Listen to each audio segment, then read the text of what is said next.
Alright, তো আমরা ফেসবুকে ইনস্টাগ্রামে বিভিন্ন রিল দেখতে পাই যেটাতে তাই দুইটা কাপল আছে চিটিং করতেছে, তো সবাই মিল্লা কমেন্টে ঝাঁপায়া পড়ে যে মেয়েটারই দোষ, মেয়েরা সবসময় চিট করে, মেয়েরা মিথ্যা বলে।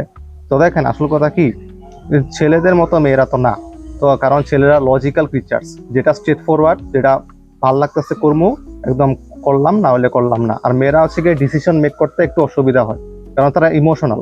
আমি একটা উদাহরণ দিয়া বলি, মনে করেন একটা ছেলে মেয়ে আসছে 8 বছর ধরে প্রেম করতেছে।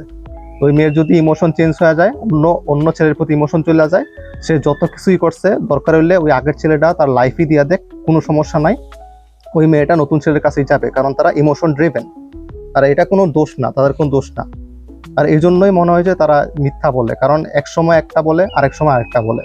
তো এটা কোনো দোষের মধ্যে পড়ে না, কারণ এটাই এভাবেই তারা ক্রিয়েটেড, ইমোশনাল ক্রিচার্স যেহেতু।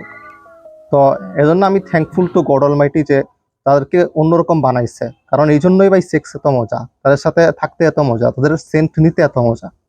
তো এটা দোষের কিছু নাই, জাস্ট আপনি বুঝেন জিনিসপাতি, তাইলেই life is easy. Oh yeah.